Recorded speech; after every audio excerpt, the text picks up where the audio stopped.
Welcome to week 46 of 52 weeks of art. We are going to continue working on our series. We are making a series of paintings, and I've decided to do water balloons, hot air balloons.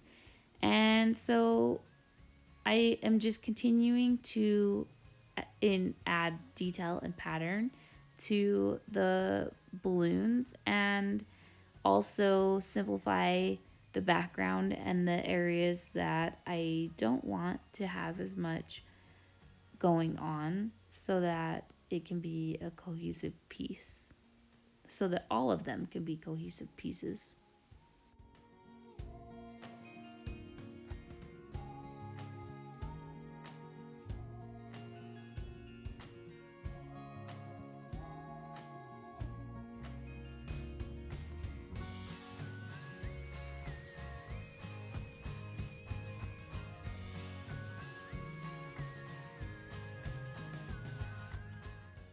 So I've added some white oil pastel. It's very translucent oil pastel. Some oil pastel that you work with will actually cover the surface and be more opaque. This oil pastel, they're cheaper, I'll just be honest with you. So they're not going to totally cover the area, but they do add a wax resist. So as I'm adding watercolor around them, they are not taking in that watercolor, so the watercolor layer around them is getting darker. And I'm just taking my paintbrush and pushing that watercolor around the oil pastel and making it pop out.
In these areas, I'm using a blend of green and the light blue color. It almost looks like white, but it actually has a tint of a blue-green in it.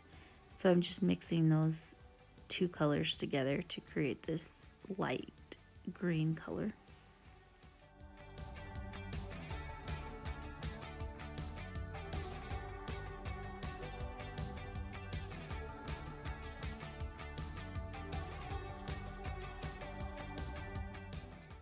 I want to unify the area between the patterned fabric of this hot air balloon, and so I'm going to add a translucent glaze.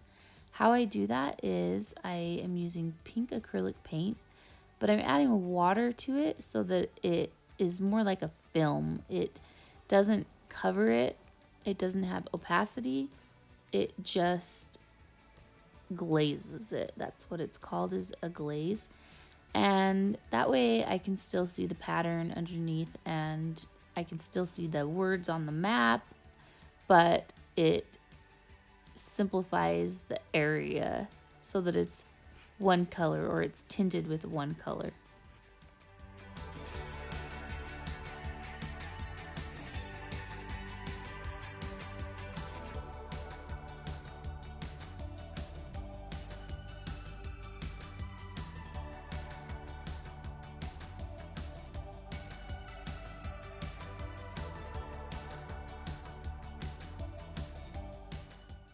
I went rogue here and I started to add lime green into the piece that I was planning on having pink.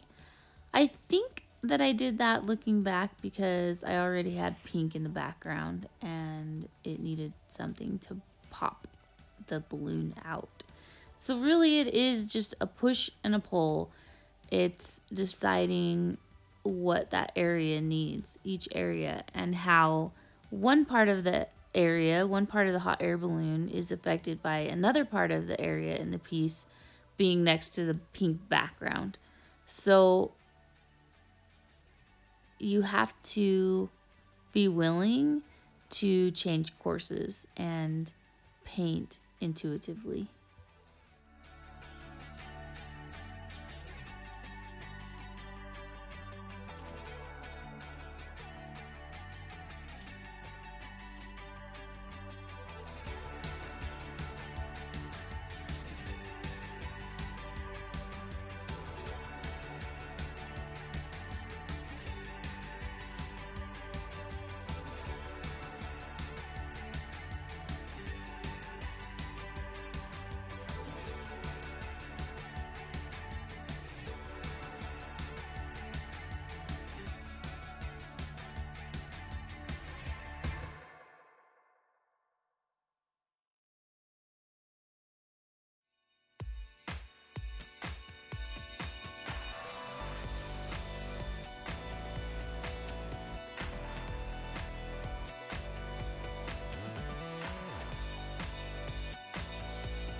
So here I'm looking at this piece and it is crazy busy, and I added so many patches of patterns, and I am not liking that. And I'm pretty sure that in my preliminary decision making process, I said not to do that.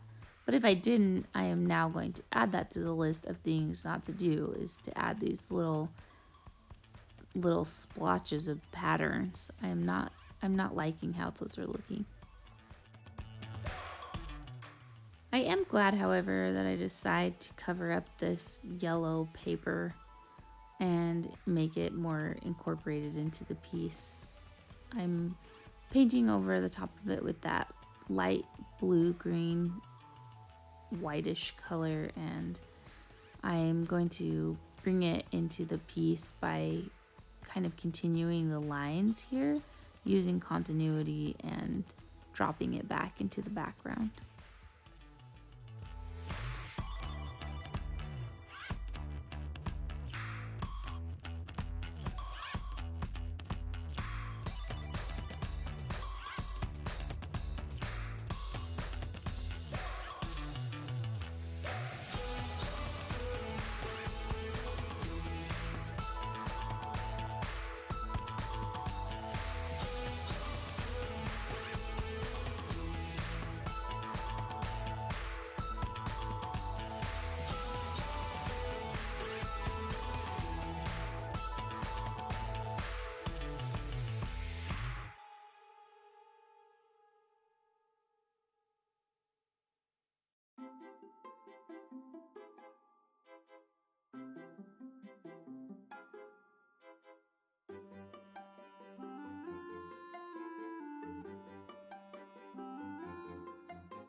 Keep working on these pictures. You should start to see form taking place, but you're probably in that ugly duckling stage, and it's tough. This is the tough part to get through. So some tips are to have a dedicated workspace where you have your supplies and everything ready to go and set up undisturbed, and also set a time during the week and say, I'm going to come and do this on Friday morning at this time, and set your timer and just get your paints out and get started as fast as possible. I am so proud of the work that you've done. I cannot believe that we are completing week 46. Keep showing up for yourself. Keep going. You are amazing to make it this far.